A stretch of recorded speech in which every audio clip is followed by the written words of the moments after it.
The moment Clara Morton stepped off the train in Red Creek, Wyoming, she knew her life was about to shatter. The man who'd promised to marry her, sight unseen, took one look at her crooked shoulder and wire-rimmed spectacles, and his face twisted with disgust. "You're not what I ordered," Alden Pike announced loud enough for the entire platform to hear. "I'll buy you a ticket back east."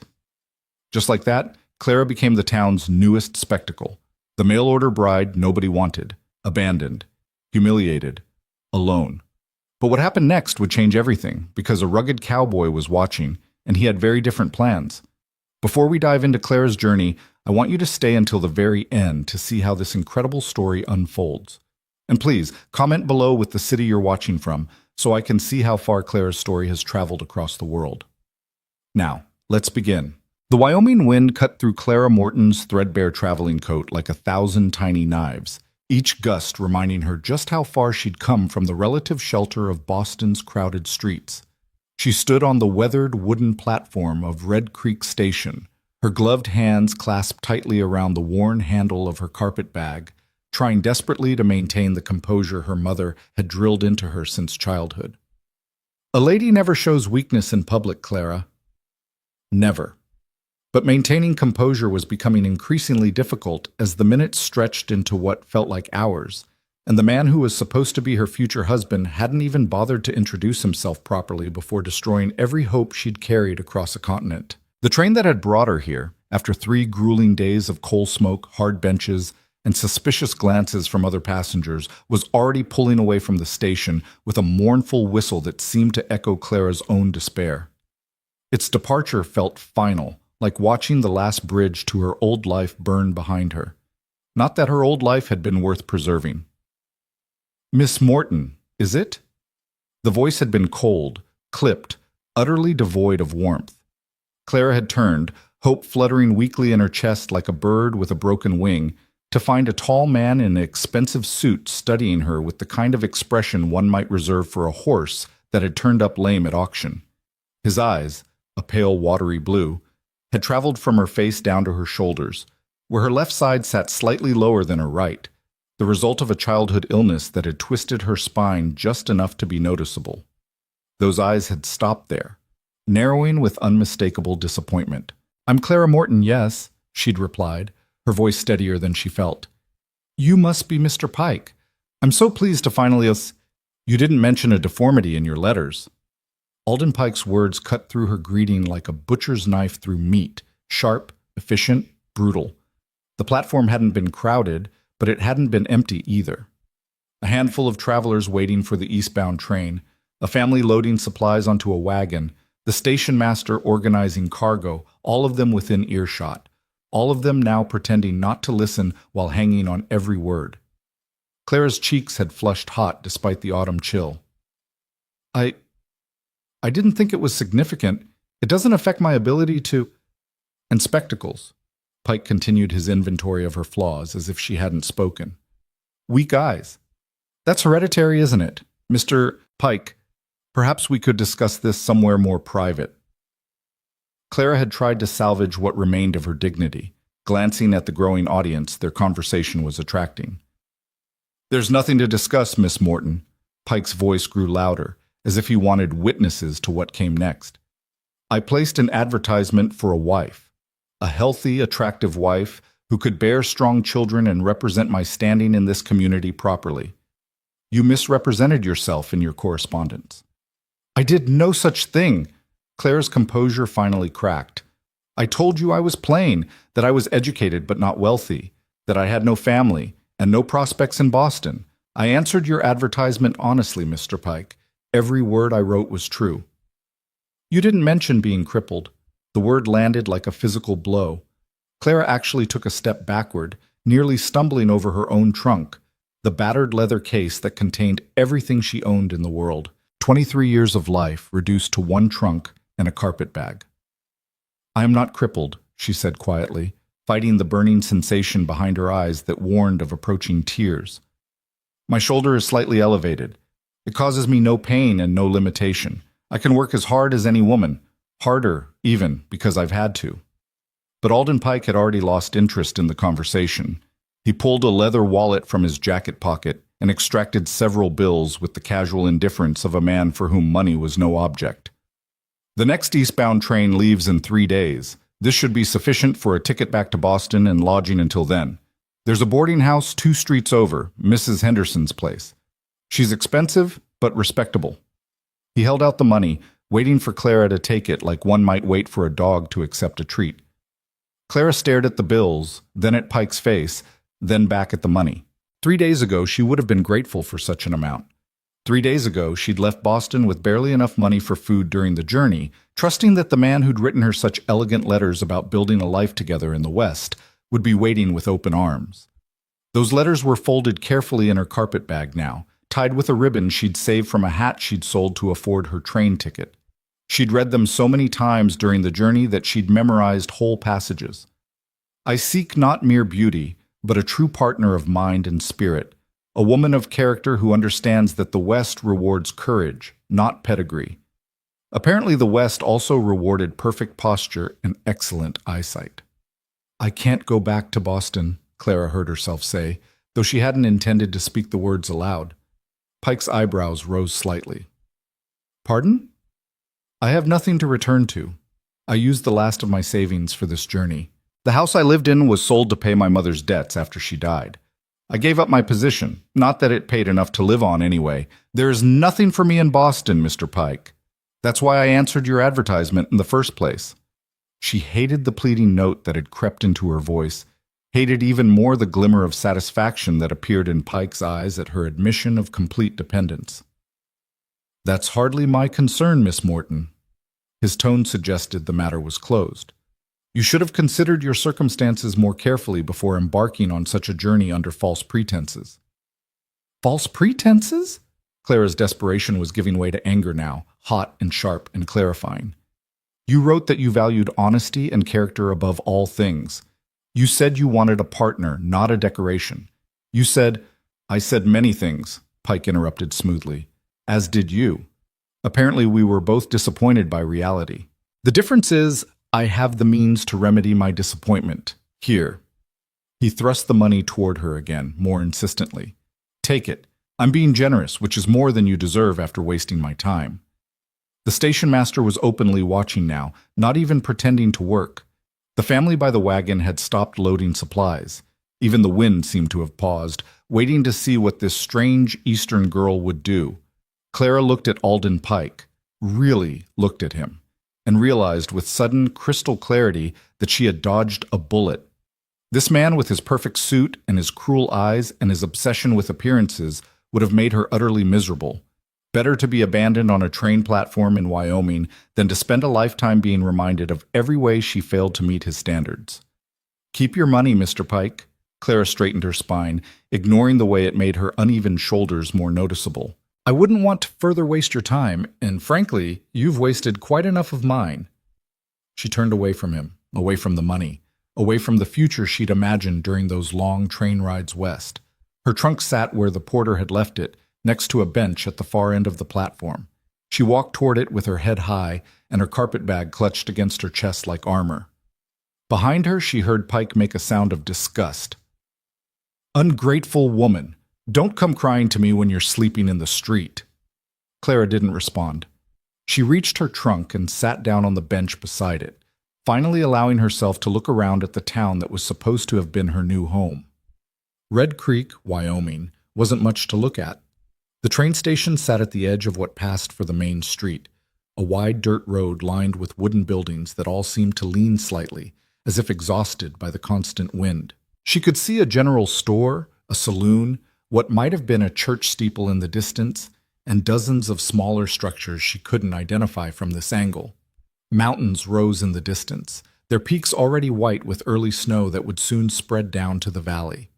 The sky was enormous out here, bigger than any sky she'd seen in Boston, so vast and blue it almost hurt to look at. The air smelled different too, clean and sharp, carrying scents of pine and sage, and something else she couldn't name. It might have been beautiful if she hadn't been completely alone and terrified. The other people on the platform were dispersing now that the show was over. The family with the wagon climbed aboard and drove off. The travelers waiting for the eastbound train, still 2 hours away, according to the schedule board, retreated into the station's small waiting room. The station master disappeared into his office, though Clara could see him peering out the window at her occasionally. Only she remained outside, sitting on a bench next to a trunk that suddenly felt like a millstone around her neck. What was she supposed to do now? Mrs. Henderson's boarding house. Pike had mentioned it. Perhaps she could find work there. Cleaning rooms, washing linens, cooking meals. She had experience with all of those things. Her mother's illness had lasted 2 years, during which Clara had learned to stretch a dollar until it screamed and make meals from ingredients other people would have thrown away. But boarding house jobs typically provided room and board in exchange for work, not wages. And Clara needed wages. She needed money for food, for shelter, for eventual passage to somewhere, anywhere. Maybe California. She'd heard there were opportunities in California. The sun was beginning its descent toward those distant mountains, painting the sky in shades of orange and gold that would have been lovely if Clara had been in any state to appreciate beauty. She'd been traveling for 3 days and sitting on this bench for nearly an hour, and the exhaustion was finally catching up with her. She slumped slightly, letting her carefully maintained posture slip for the first time since stepping off the train. What did it matter now who saw her uneven shoulders? The man who'd cared about such things had already rejected her in the most public way possible. "You planning to spend the night out here?" The voice startled Clara badly enough that she actually jumped, her hand flying to her throat. She turned to find a woman standing a few feet away, maybe 40 years old, with iron gray hair pulled back in a severe bun and sharp eyes that missed nothing. I'm not certain of my plans yet," Clara managed. The woman snorted. "I'm Sadie Chen. I run the general store." She jerked her head toward one of the buildings Clara had noticed earlier. "Saw what happened with Pike. Whole town saw it, probably. News travels fast here." Clara's cheeks burned again. "I'm sure it does." "You really have nowhere to go?" There seemed little point in lying. "No, I used everything I had to get here." Sadie studied her for a long moment, then sighed. "I might have some work, if you're willing. My clerk just left to get married. Actually, married, not mail order abandoned." The hint of sympathy in her voice made Clara's throat tighten. "Can't pay much, but it includes a room above the store and 2 meals a day." Hope sparked in Clara's chest, painful and bright. "I'd be very grateful for the opportunity, Mrs. Chen." "It's Miss Chen," Sadie corrected. "And I'll be grateful if you can actually do the work. Last girl I hired couldn't count change to save her life. You educated?" "Yes, ma'am. I attended school through age 16, and I've been keeping books for a seamstress in Boston for the past several years." "Can you lift heavy things? Bags of flour? Crates of canned goods?" Clara hesitated, then decided on honesty. "My shoulder doesn't affect my strength, Miss Chen. I'm smaller than some, but I'm stronger than I look. I've been taking care of myself and my mother for quite some time." Sadie's expression softened slightly. "Your mother passed?" "6 months ago." "And you've been alone since then?" Clara nodded, not trusting her voice. "Well then," Sadie made a decision, visible in the way her shoulders squared. "Let's get that trunk of yours to the store. You can start tomorrow morning, 5 o'clock sharp. I'll show you how I like things done." Clara stood so quickly she nearly tripped over her own feet. "Thank you, Miss Chen. You won't regret this, I promise." "We'll see about that." But Sadie's tone wasn't unkind. "Come on, before it gets dark. I'll help you carry—" "That won't be necessary, Sadie." A man's voice, deep and rough around the edges, came from Clara's other side. "I'll handle the trunk." Clara turned to find herself looking up, quite far up, at one of the tallest men she'd ever seen. He had to be at least 6'2", with broad shoulders that seemed even broader in his worn leather coat. His hair was dark brown, sun-streaked lighter in places, and his face was tanned from hours in the sun. But it was his eyes that caught her attention, warm brown eyes that looked at her with something that might have been kindness or might have been pity. Clara wasn't sure which would be worse. "Elias Turner," Sadie said by way of introduction. "Runs a ranch about 5 miles out. Elias, this is—" She paused, looking at Clara. "Clara Morton," Clara supplied, offering her hand automatically before remembering that Western men might not shake hands with women. But Elias took her hand without hesitation, his grip firm but careful, as if he was aware of his own strength and didn't want to hurt her. "Pleased to meet you, Miss Morton. I apologize that your welcome to Red Creek wasn't what you deserved." His words were kind, but they still made Clara want to crawl into a hole and disappear. He'd witnessed her humiliation too, then. Of course he had. Everyone in town had apparently witnessed it. "That's very kind of you to say, Mr. Turner," she managed. Elias released her hand and moved past her to the trunk, lifting it with an ease that suggested it weighed no more than a pillow. Clara knew exactly how heavy that trunk was. She'd packed it herself, and it had taken 2 men at the Boston station to load it onto the train. "Sadie's giving her the room above the store," Elias said, as if continuing a conversation. "That's real good of you, Sadie." "It's just business," Sadie replied gruffly. "I need a clerk and she needs work. Nothing charitable about it." But Clara heard the lie in her voice, heard the kindness she was trying to hide behind practicality. These people, these strangers in this strange town, were being kinder to her in her first hour here than Alden Pike had been in 3 months of correspondence. "Well, let's get going before we lose the light entirely," Sadie said. "Elias, you mind carrying that trunk to the store?" "Already planning to," he replied. They set off down the platform stairs and onto the main street, an odd little procession. Sadie led the way, her practical boots kicking up small clouds of dust with each step. Elias followed with Clara's trunk balanced on one shoulder, looking as comfortable as if he were carrying a sack of grain. And Clara brought up the rear, her carpet bag clutched against her chest, trying not to think about how completely her life had changed in the space of a single afternoon. The walk to the general store took less than 5 minutes, during which Clara counted 14 buildings, 7 horses, 2 dogs, and at least a dozen people who stopped what they were doing to stare at her. By tomorrow, everyone in Red Creek would know the full story of the mail-order bride who'd been rejected at the station. The thought made her stomach churn. Sadie's general store was a sturdy wooden building with a false front that made it appear taller than it actually was. The windows on either side of the door were clean, displaying everything from boots to butter churns.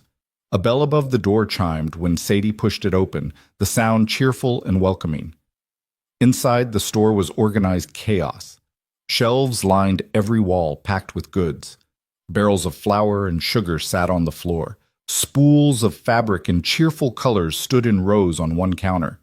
The smell of coffee beans and leather and something sweetly floral filled the air. "Storerooms in the back, stairs to the rooms are on the right," Sadie said, pointing. "Elias, if you could take that trunk upstairs, second door on the left." "Yes, ma'am." Elias headed for the stairs without hesitation. Sadie turned to Clara. "You look dead on your feet. When's the last time you ate?" Clara tried to remember. "I had some bread this morning, before the train arrived." "That was 8 hours ago." Sadie disappeared through a door behind the counter and returned a moment later with a plate containing thick slices of bread, cheese, and what looked like roasted chicken. "Eat, then I'll show you your room." The kindness was too much. Clara felt tears threatening again and bit the inside of her cheek hard to force them back. "Thank you, Miss Chen, truly." "Eat," Sadie repeated, more gently this time. Clara ate. The food was simple but delicious, and she hadn't realized how hungry she was until the first bite. She was still eating when Elias came back downstairs, his footsteps heavy on the wooden steps. "Trunk's in your room, Miss Morton," he said. "I put it by the window. Figured you'd want the light for unpacking." Clara swallowed her bite of bread. "That was very thoughtful, Mr. Turner. Thank you for your help." "Happy to do it." He paused, then added, "Sadie's a fair boss. You'll do well here." There was something in his tone that made Clara look up, really look at him. He was watching her with an expression she couldn't quite decipher. Concern, maybe, or curiosity. His eyes lingered for just a moment on her uneven shoulders before returning to her face, but unlike Pike's assessment, there was no disgust in his gaze. Just interest. "I certainly hope so," Clara said quietly. Elias nodded once, then turned to Sadie. "I'm heading back to the ranch. You need anything before I go?" "Could use those nails I ordered, if they came in on today's train. I'll check with the station master on my way out. If they're in, I'll bring them by tomorrow when I come for supplies." "Appreciate it." Elias tipped his hat to both women, an old-fashioned gesture that seemed entirely natural coming from him. Ladies, Miss Morton, welcome to Red Creek. I hope you'll find it suits you better than your first impression suggested." Then he was gone, the bell above the door chiming his departure. Clara watched through the window as he walked back toward the station, his long stride eating up the distance with ease. She found herself wondering about him, about what a rancher was doing in town on a weekday afternoon, about why he'd bothered to help a stranger, about the kindness in his eyes that had made her feel, for just a moment, like maybe everything would be all right. "Elias Turner's a good man," Sadie said, as if reading her thoughts. "One of the best around here. Lost his wife about 5 years back, childbirth complications. Baby didn't survive either. He's been running that ranch alone ever since, with just his sister May to help around the house." The information settled over Clara like a blanket. So Elias Turner knew loss too, knew what it was like to have your future ripped away without warning. "That's very sad," Clara said softly. "Life's sad sometimes." Sadie took Clara's empty plate. "But it keeps going anyway. You finish eating?" "Yes, ma'am. Thank you." "Then let me show you upstairs." The room Sadie led her to was small but clean, with a single window overlooking the main street, a narrow bed with a faded quilt, a washstand with a chipped basin, and a trunk, her trunk, sitting exactly where Elias had placed it to catch the light. It wasn't much. It wasn't anything like what she'd imagined when she'd boarded that train in Boston 3 days ago, full of hope and nervous anticipation. But it was hers. For now, at least, it was hers. "Privy's out back, shared with the saloon next door," Sadie said. "You'll want to go early if you don't want to wait. Water pump's in the yard. I expect you up and ready to work at 5 o'clock sharp. I'll show you what needs doing, and we'll see how you manage." "I won't disappoint you, Miss Chen." Sadie gave her a long look. "See that you don't. I don't have patience for girls who can't pull their weight." But again, Clara heard the softness hidden under the gruff words. Sadie Chen was helping her because she'd seen what happened at the station and felt sorry for her no matter how much she tried to pretend it was just business. After Sadie left, Clara sat down on the edge of the bed and finally allowed herself to cry. Not loud, dramatic sobs. She'd learned years ago that crying didn't solve anything, but quiet tears that rolled down her cheeks and dripped onto her hands while she processed everything that had happened. She'd traveled across the continent to marry a man who'd rejected her within minutes of meeting her. She'd been humiliated in front of an entire town. She had almost no money, no family, nowhere to go except this tiny room above a general store in Wyoming. But she also had a job. She had a place to sleep. She had 2 strangers who'd shown her more kindness in an afternoon than she'd known in months. And tomorrow morning, when the sun rose over those distant mountains, she'd get up and start building a new life. Not the life she'd planned, not the life she'd hoped for, but a life nonetheless. Clara stood and went to her trunk, kneeling beside it to unbuckle the leather straps. Inside were her few dresses, all practical, all worn, all carefully mended. Her mother's shawl, the only thing of real value she owned. A daguerreotype of her parents on their wedding day. The letters from Alden Pike, tied with that salvaged ribbon. She picked up the letters, held them for a moment, then carried them to the window and dropped them into the street below. Let them blow away in the Wyoming wind. She had no use for false promises anymore. As she watched the letters scatter and tumble down the dusty street, she caught sight of a figure on horseback at the far end of town. Even from this distance, she recognized the broad shoulders and easy seat. Elias Turner, heading home to his ranch and his grief and his sister May. He'd called her Miss Morton, not the crippled woman, not the rejected bride. Just Miss Morton. It was such a small thing, really, common courtesy, nothing more. But after the day she'd had, it felt like a gift. Clara turned away from the window and went back to her unpacking. Tomorrow would come soon enough, and with it, 5 o'clock and her first day working for Sadie Chen. She'd survived this. She'd survived her mother's illness and death, survived the loss of her home, survived a 3-day journey across America into unknown territory. She could survive being unwanted in Red Creek, Wyoming. She could survive anything.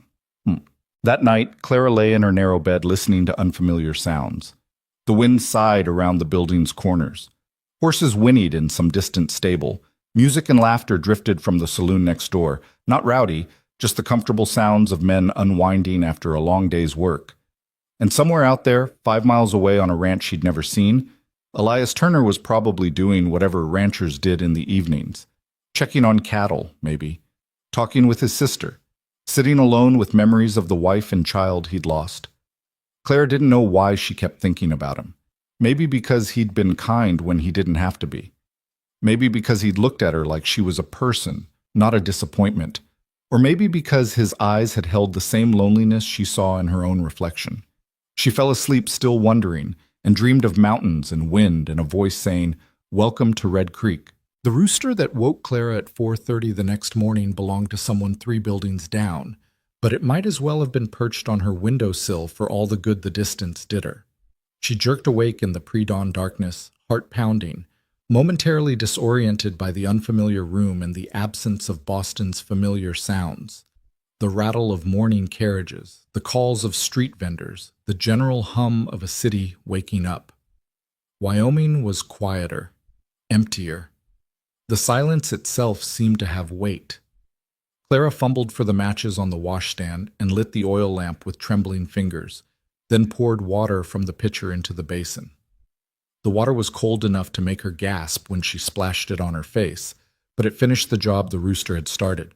She was definitely awake now. She dressed quickly in her plainest dress, brown calico that had been mended so many times the fabric was more patch than original material, and twisted her hair into a severe bun that she hoped made her look competent and businesslike. The mirror above the washstand showed her a pale, anxious face with shadows under eyes that looked too large behind her spectacles. "You can do this," she told her reflection firmly. "It's just work. You know how to work." By the time she made her way downstairs, the store was already showing signs of life. Lamplight spilled from beneath the door behind the counter, Sadie's private quarters, Clara assumed. The smell of coffee was strong enough to make her stomach growl. "You're early," Sadie said when Clara knocked tentatively on the door. "That's good. Come in and have some coffee before we start." Sadie's living space was as practical as the woman herself, a single large room that served as kitchen, dining area, and sitting room with what looked like a bedroom partitioned off in the back. Everything was scrupulously clean and organized with military precision. "Sit," Sadie commanded, pouring coffee into a thick ceramic mug. "You take cream? Sugar?" "Black is fine, thank you." Sadie raised an eyebrow. "Girl after my own heart. Most women your age want their coffee more cream than coffee." She set the mug in front of Clara along with a plate of biscuits. "Eat something, can't work on an empty stomach." The coffee was strong enough to strip paint, and the biscuits were surprisingly light and buttery. Clara ate gratefully, feeling the food settle her nervous stomach. "Today I'll show you how I run things," Sadie said, settling into the chair across from Clara with her own coffee. "Inventory system, pricing, which customers can be trusted to pay on credit, and which ones can't. Tomorrow you'll start handling transactions on your own. Questions? How many hours will I be working? Store opens at 6, closes at 7, except Sundays when we're closed. You'll have an hour for dinner at noon and Sunday afternoons off. Room and board plus $4 a week. Fair?" $4 a week wasn't much. Clara had made 6 in Boston, but with room and board included, it was enough. Enough to save, at least. Enough to build towards something. "Very fair, Miss Chen. Thank you." "Stop thanking me," Sadie said gruffly. "You'll earn every penny, I promise you that. Now finish up. We open in 20 minutes, and I want to show you the stockroom first." The next several hours passed in a blur of information. Sadie showed Clara how she organized the stockroom, dry goods on the left, canned goods in the middle, tools and hardware on the right. She explained her inventory system, which involved a ledger book with columns for item, quantity, price, and date of last restock. She introduced Clara to the regular customers who came in before dawn, ranchers picking up supplies before heading out for the day's work, the blacksmith's wife buying flour, the postmaster collecting his weekly tobacco order. Clara's head spun trying to remember everyone's names and preferences. Mrs. Garrett liked her coffee ground fine.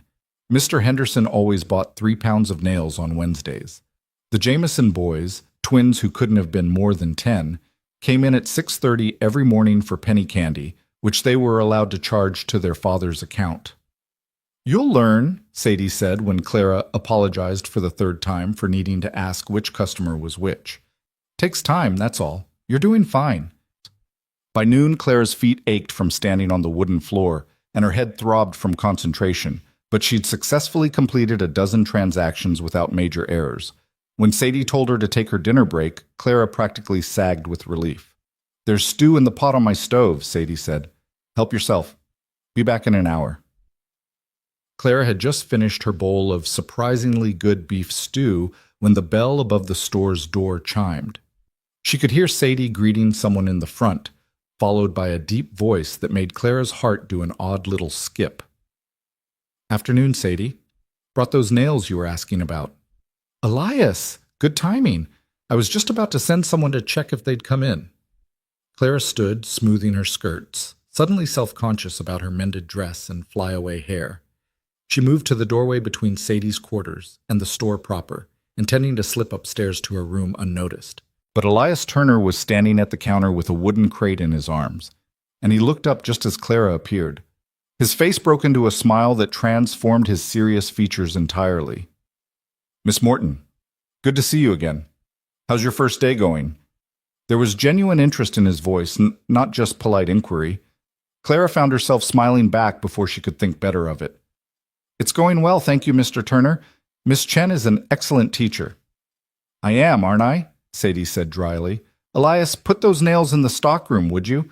Clara, show him where the hardware goes. Might as well start learning the layout." Before Clara could protest that she barely knew the layout herself, Sadie had disappeared into the back, leaving Clara alone with Elias and his crate of nails. "After you," Elias said, nodding toward the stockroom. Clara led the way, acutely aware of his presence behind her. He was so tall that he had to duck slightly to avoid hitting his head on the doorframe. The stockroom suddenly felt much smaller with both of them in it. "Hardware's on the right," Clara said, pointing to the shelves Sadie had shown her that morning. "Top shelf, I think?" "Sounds right." Elias set the crate down and began unpacking boxes of nails, sorting them by size with practiced efficiency. "You settling in all right? Room comfortable?" "Very comfortable, thank you. And thank you again for carrying my trunk yesterday. That was very kind." "Wasn't any trouble." He glanced at her, then away, a slight color rising in his tanned cheeks. I hope you won't judge Red Creek too harshly based on Pike's behavior. Most folks here are decent." Clara felt her own cheeks warm. "I appreciate that, Mr. Turner, and I don't judge the town at all. What happened with Mr. Pike was, well, it's behind me now." "Good." Elias placed the last box of nails on the shelf and turned to face her fully. "Because you deserve better than that. Anyone could see that." The words were simple, but something in the way he said them, with quiet conviction as if it were simply a statement of fact, made Clara's throat tighten. "That's very kind of you to say." "Not kind, just true." He picked up the empty crate. "I should let you get back to work. Sadie runs a tight ship." "That she does." They stood there for a moment, neither quite moving. Clara noticed for the first time that Elias had a small scar above his left eyebrow, a pale line that stood out against his tanned skin. She wondered how he'd gotten it. She wondered a lot of things about Elias Turner, actually, which was ridiculous considering she'd only met him yesterday. "Well," Elias said finally, "I'll see you around, Miss Morton." "Clara," she heard herself say. "You can call me Clara if you'd like." His smile returned, warmer this time. "Only if you'll call me Elias. Mr. Turner makes me feel like I should be wearing a suit and sitting in a bank office somewhere." "I can't imagine you in a bank office." "Good instincts." He moved toward the door, then paused. "Clara?" "Yes?" "I'm glad you decided to stay in Red Creek. I think you'll do well here." Then he was gone, leaving Clara standing alone among the shelves of nails and horseshoes and wondering why her heart was beating so fast over a simple conversation. The afternoon brought a steady stream of customers, and Clara threw herself into learning, determined to prove that Sadie's faith in her wasn't misplaced. She learned that Mrs. Patterson always bought extra sugar because she made preserves to sell. She learned that the Reverend's wife preferred the brown thread over the white. She learned which children could be trusted to look without touching and which ones needed watching every second. And she learned that news traveled even faster in Red Creek than Sadie had suggested. By 3 o'clock, no fewer than 7 people had found excuses to come into the store and get a look at the mail-order bride Pike sent back. Some were kind, offering sympathetic smiles. Others were merely curious, studying Clara like she was an exhibit at a fair. The worst was Mrs. Pike, Alden's mother, who swept into the store at 4 o'clock with the bearing of a queen and the expression of someone who'd just smelled something rotten. "So you're the girl my son was too generous with," she said without preamble, looking Clara up and down with cold blue eyes. "I told him mail-order brides were a poor idea. Women willing to sell themselves to strangers are rarely quality stock." Clara bit back half a dozen responses, remembering that Sadie depended on customer goodwill. Instead, she said as politely as she could manage, "May I help you find something, Mrs. Pike?" "I'm not here to shop. I'm here to make sure you understand your position. My son has standards. The fact that you failed to meet them is no one's fault but your own." Mrs. Pike's voice carried to every corner of the store, ensuring that the 3 other customers present could hear every word. "I expect you'll be leaving Red Creek soon. We're a respectable community. We don't need your kind causing trouble." "My kind?" Clara's patience snapped. "You mean women who work for their living? Women who don't deceive anyone about who they are or what they have to offer? Yes, Mrs. Pike, I suppose I am that kind of woman." Mrs. Pike's face flushed an ugly purple. "How dare you!" "That's enough, Constance." Sadie's voice cut through the building tension like a knife. She emerged from the stockroom where she'd apparently been listening to the entire exchange. "You're not here to shop, and you're not welcome to harass my employee. Get out." "I beg your pardon?" "You heard me. Out. And don't come back unless you're actually buying something." For a moment, Clara thought Mrs. Pike might actually explode, but apparently even her sense of superiority had limits when faced with Sadie Chen's iron will. She turned on her heel and stalked out, leaving a wake of offended dignity behind her. The other customers suddenly became very interested in their purchases. Clara stood frozen behind the counter, her hands shaking slightly. "Well," Sadie said into the silence. "That was entertaining. Clara, go measure out 3 yards of that blue calico for Mrs. Henderson, would you?" The rest of the afternoon passed without incident, but Clara couldn't shake the encounter with Mrs. Pike. It wasn't the insults themselves. She'd endured worse from creditors when her mother was dying. It was the reminder that she was an outsider here, a source of gossip and entertainment, someone to be pitied or scorned but never quite accepted. By the time Sadie locked the door at 7 o'clock, Clara was exhausted in a way that went beyond physical tiredness. "You did good today," Sadie said, counting out the day's receipts. "Real good considering. Don't let Constance Pike get to you. She's a bitter old crow who's been making people miserable for 20 years. "Thank you for defending me." "Wasn't defending you. Was defending basic human decency." Sadie closed the ledger with a decisive snap. "Go on upstairs. You look dead on your feet. Tomorrow will be easier." But tomorrow brought its own challenges, and the day after that, and the day after that. Clara fell into a routine that was both comforting and exhausting. Up at 4:30, coffee with Sadie, store open at 6. A constant stream of customers, some kind, some curious, some openly hostile.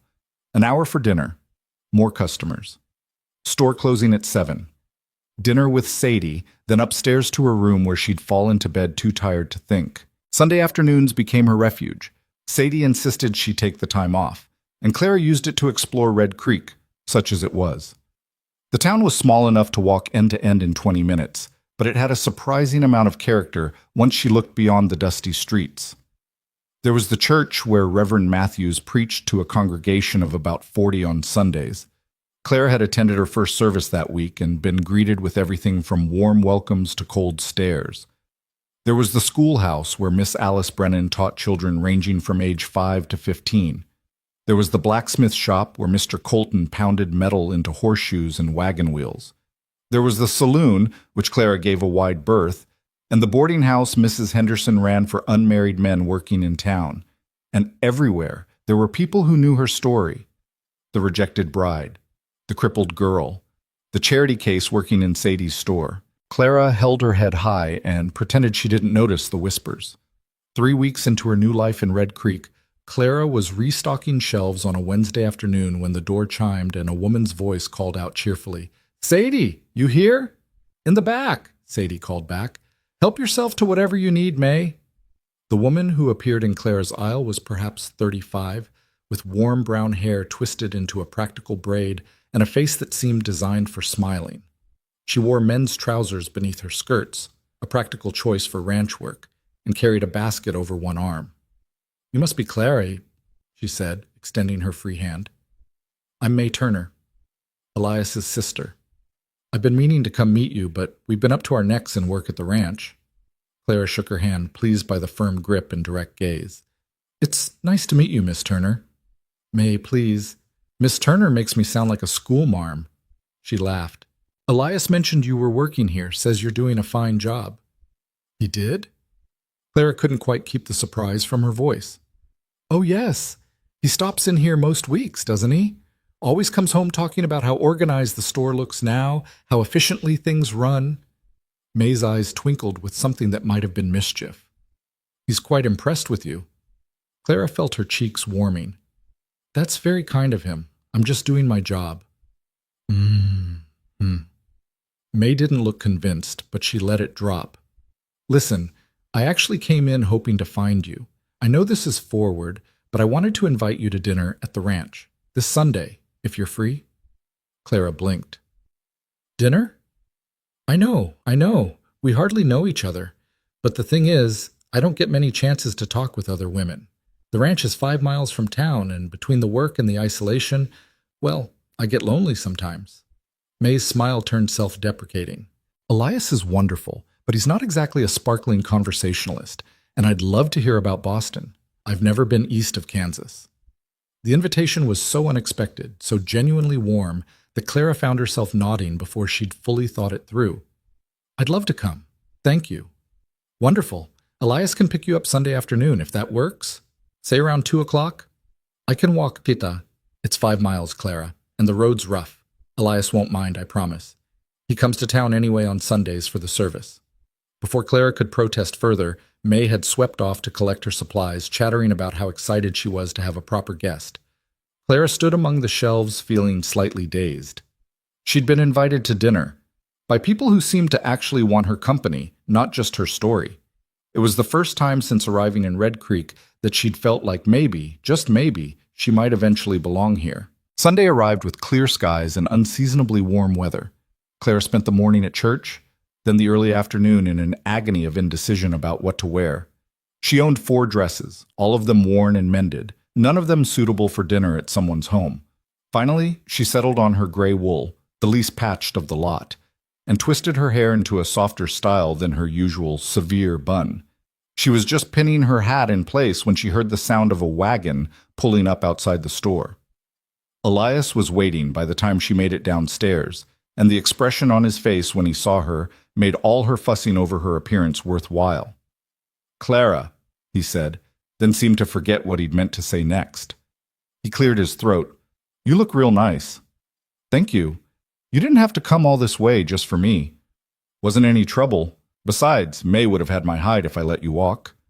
He offered his hand to help her up onto the wagon seat. "She's been excited all week about having you over." The wagon was well maintained, and the horse pulling it, a sturdy bay mare, looked well cared for. Everything about Elias Turner spoke of quiet competence and attention to detail. "I hope I'm not imposing," Clara said as they set off down the main street. "May was very kind to invite me, but I don't want to intrude on your Sunday." "You're not intruding." Elias guided the mare around a pothole with casual expertise. "May's right. We don't get much company out at the ranch. It'll be good to have someone new at the table." They left town behind, heading west on a road that was barely more than wagon ruts through the grassland. The mountains, Clara had noticed, her first day grew larger as they traveled, their peaks sharp against the blue sky. The land here was different from anything she'd known in Boston, vast and open, with grass stretching to the horizon in every direction. "It's beautiful," Clara said softly. "You think so?" Elias glanced at her with what looked like surprise. "Most women from back east find it too empty, too lonely." "It is lonely," Clara agreed, "but there's something honest about it. It doesn't pretend to be anything it's not." Elias was quiet for a moment, then said, "That's a good way to put it. The land out here doesn't lie. It's hard when it needs to be hard, generous when it can be generous, but it's always honest about what it is." They talked as the wagon rolled along, conversation flowing more easily than Clara would have expected. Elias told her about the ranch, 300 acres of grazing land, 100 head of cattle, constant work that changed with the seasons. Clara told him about Boston, about the cramped boarding house where she'd lived, about the endless gray skies and crowded streets. "Don't you miss it?" Elias asked. "No." The answer came without hesitation. "There was nothing for me there. Nothing but memories, anyway, and most of those aren't happy ones." "I'm sorry about your mother." "May told you?" "Sadie told May, I think. Small town." He smiled slightly. "Everyone knows everything about everyone eventually." "I've noticed." Clara adjusted her spectacles, which had slipped down her nose. "Does it bother you? The lack of privacy?" "Sometimes, but it has its advantages too. When you need help, folks show up. When there's trouble, the whole town rallies." He paused. "When someone like Pike acts like a jackass, the whole town sees it and makes their own judgments." Clara laughed despite herself. "Is that what happened?" "You're working for Sadie Chen, aren't you? And May invited you to dinner, and Reverend Matthews made a point of welcoming you to the congregation." Elias's voice was warm. "Red Creek's not perfect, but most folks here can recognize quality when they see it, regardless of what Alden Pike thinks." The ranch appeared gradually, first a windmill in the distance, then a barn, then a house that was larger and more solid than Clara had expected. It wasn't fancy, but it was well built, with a wide porch and shutters that looked freshly painted. May burst out of the house before the wagon had fully stopped, wiping her hands on her apron and beaming. "You made it! Come in, come in! Dinner's almost ready." The inside of the house was as well maintained as the outside. The main room served as kitchen and living area, with a stone fireplace taking up most of one wall and a long wooden table dominating the center. Doors led off to what Clara assumed were bedrooms. Everything was clean and organized, with small touches that spoke of May's care. Curtains at the windows, a vase of wildflowers on the table, braided rugs on the wooden floor. "Your home is lovely," Clara said sincerely. "Thank you. It's not much, but it's ours." May ushered her to the table. "Sit, sit. Elias, stop hovering and help me bring out the food." Dinner was roasted chicken with potatoes and carrots, fresh bread, and apple pie for dessert. May was an excellent cook, and the food was delicious, but even better was the conversation. May asked Clara 100 questions about Boston, about the buildings, the fashions, the theaters, the street vendors. Elias listened more than he talked, but when he did speak, his observations were thoughtful and often funny.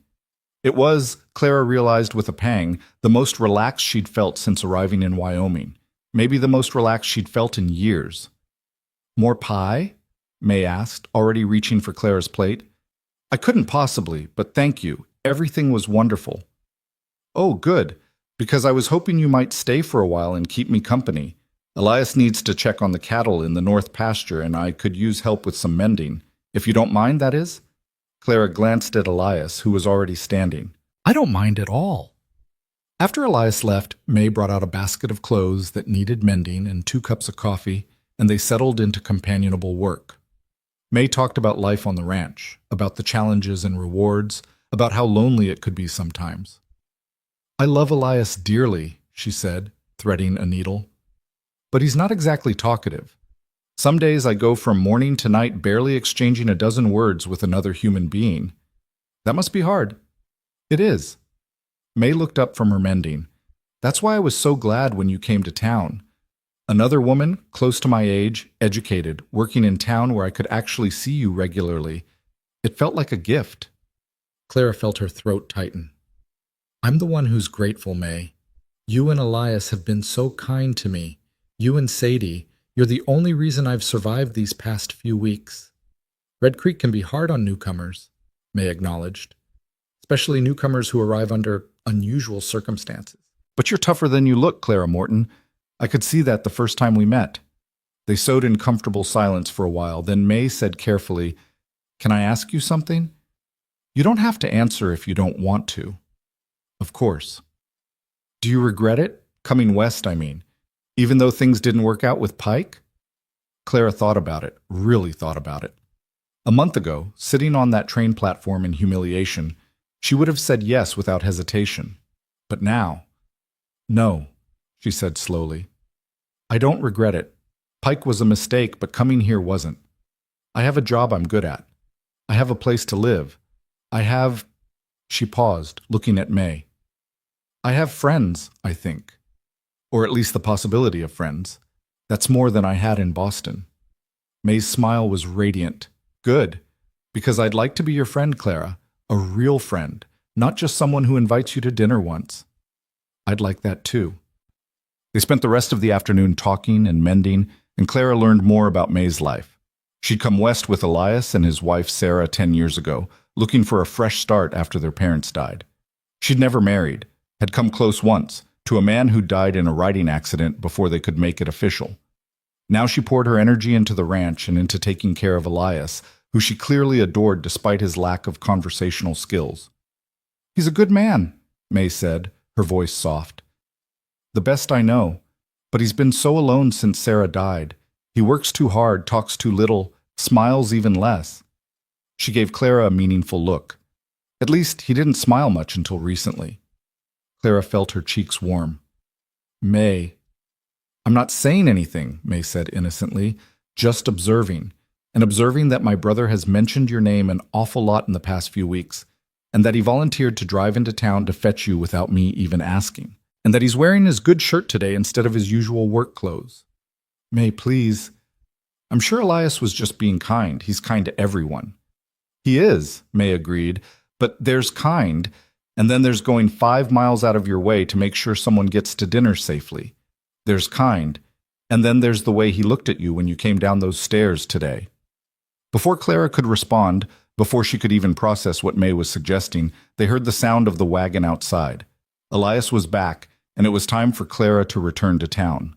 The ride back was quieter than the ride out. The sun was setting, painting the sky in shades of orange and pink and purple that seemed impossible, too vivid to be real. Clara found herself acutely aware of Elias beside her, of the warmth of his arm almost touching hers, of the way he handled the reins with steady, capable hands. Thank you for today, she said as they neared town. May's wonderful, and dinner was lovely. She liked you, Elias said. Talked my ear off about you after you left the first time. Said you were exactly the kind of person she'd hoped you'd be. What kind is that? Smart, kind, real. He glanced at her. She was right. Clara's heart did that odd skipping thing again. That's very flattering, but you barely know me. I know enough. They were on the main street now, passing darkened buildings. Most of Red Creek was already asleep. I know you came here alone and afraid, but didn't let that stop you. I know you work hard and don't complain. I know Sadie thinks you're the best employee she's ever had. I know you stood up to Constance Pike, even though you're new in town and had everything to lose. He pulled the wagon to a stop in front of the general store. That's enough to know you're someone worth knowing better. Clara sat very still, afraid that if she moved, the moment would shatter. Elias, I'm not Pike, he said quietly. I don't care about your shoulder or your spectacles or anything else except who you are. And from what I've seen, Clara Morton, you're someone pretty remarkable. Then before she could respond, he climbed down from the wagon and came around to help her down. His hands were warm and strong around her waist, and for just a moment they stood there in the darkness, close enough that Clara could see the way his eyes reflected the lamplight from the store window. Good night, Clara, he said softly. Good night, Elias. She watched him drive away until the wagon disappeared into the darkness, her heart racing and her mind whirling. May's words echoed in her head. There's the way he looked at you. Clara had come to Red Creek expecting to marry a man she didn't love and build a life based on practical necessity. Instead, she'd been rejected, humiliated, and left to fend for herself. But standing here in the darkness, still feeling the warmth of Elias's hands at her waist, Clara wondered if maybe, just maybe, her rejection had been the best thing that could have happened. She went inside and climbed the stairs to her small room, but sleep was a long time coming. Every time she closed her eyes, she saw Elias's face, heard his voice saying, "You're someone pretty remarkable." No one had ever called her remarkable before. Clara fell asleep smiling, unaware that in 5 miles away, Elias Turner was lying awake thinking about the exact same thing. The weeks that followed brought a shift in the rhythm of Clara's life. subtle at first, but growing more pronounced with each passing day. Elias began finding reasons to come to town more frequently, supplies he needed, messages for Sadie, errands that somehow always seemed to require a stop at the general store. Each visit brought conversation that stretched a little longer, smiles that came a little easier, moments that lingered in Clara's memory long after he'd gone. May became a regular visitor too, stopping by on her weekly trips to town for supplies and staying to chat with Clara whenever the store was quiet. She brought news from the ranch, invitations to dinner that Clara accepted eagerly, and a friendship that felt like water to someone dying of thirst. It was May who first mentioned the trouble. Elias didn't want me to say anything, she told Clara one afternoon in late October, keeping her voice low even though they were alone in the store. Sadie had gone to the post office, leaving Clara to mind things.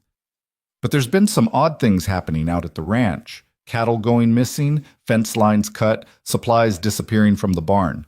Clara's hand stilled on the bolt of fabric she'd been measuring. Missing? You mean stolen? We're not sure. Could be rustlers, could be drifters passing through, could be nothing at all. But May's worried expression suggested she thought it was definitely something. Elias has been riding the property lines every night, checking on the herds. He barely sleeps anymore. Have you reported it to the sheriff? May snorted. Sheriff Dawson is 70 years old and can barely see past his own nose. He promised to look into it, which means exactly nothing. No, Elias is handling it himself, which is what worries me. Why? Because my brother thinks he has to do everything alone. Always has, ever since Sarah died. May's fingers twisted in the fabric of her skirt. He won't ask for help, won't admit when he's in over his head, just works himself into the ground trying to protect what's his. Clara thought about Elias, his quiet strength, his careful consideration before speaking, the way he seemed to carry the weight of the world on those broad shoulders. He's lucky to have you looking out for him. I do what I can, but he listens to me about as well as that old mule of ours listens to anyone. May gave Clara a meaningful look. He might listen to you, though. May, I don't think... He cares about you, Clara. Anyone with eyes can see it. The way he looks at you, the way he talks about you when you're not around, the way he suddenly needs to come to town 3 times a week instead of once. May reached across the counter and squeezed Clara's hand. I'm not trying to embarrass you. I'm just saying, if you were to express concern about him working himself to death, he might actually listen. Before Clara could formulate a response, the bell above the door chimed and Sadie returned, arms full of mail and packages. May gave Clara one last significant look before turning to greet Sadie with forced cheerfulness, leaving Clara's thoughts spinning. Did Elias really care about her the way May suggested? And if he did, what was Clara supposed to do about it?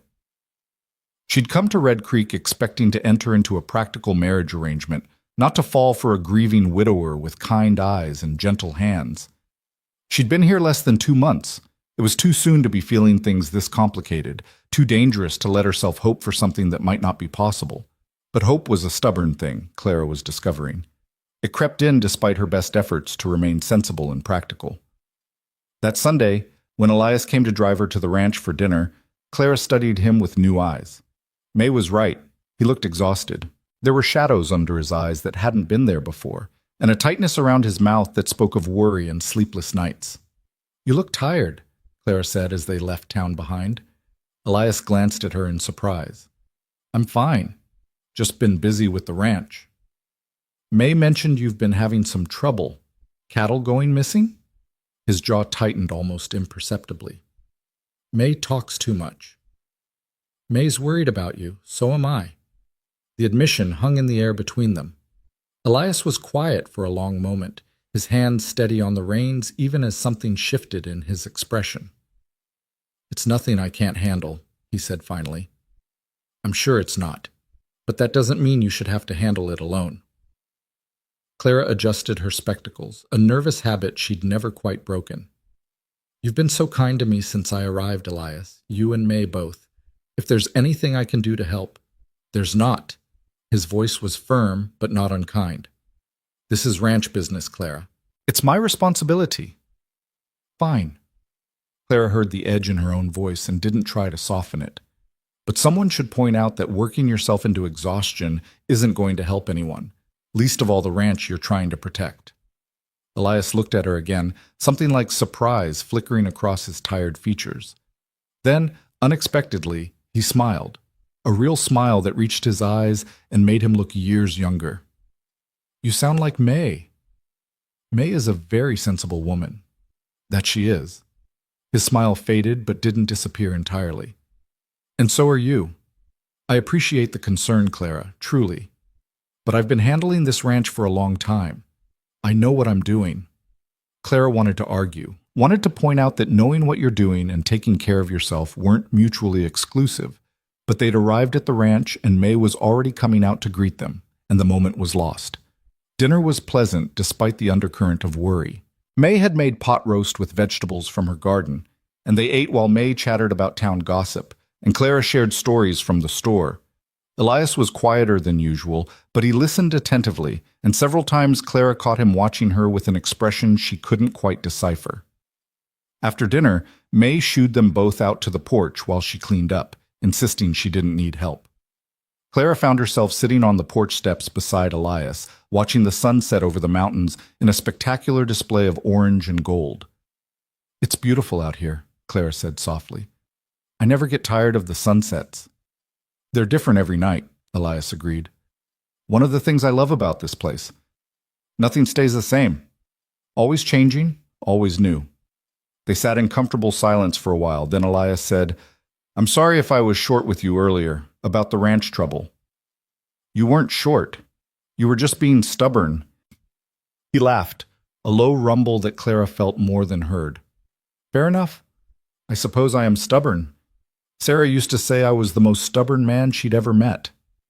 It was the first time Elias had mentioned his late wife directly to Clara. She held very still, afraid that if she spoke, he'd stop. "She sounds like she was a wise woman." She was. Elias's voice was soft, distant. "Smart, practical, never afraid to tell me when I was being an idiot. We were happy together, the time we had." May said it was 5 years ago. 5 years this past spring seems like yesterday sometimes. Other times it feels like a lifetime ago. He picked up a small stone and tossed it into the yard. "I thought I'd never feel anything again after she died.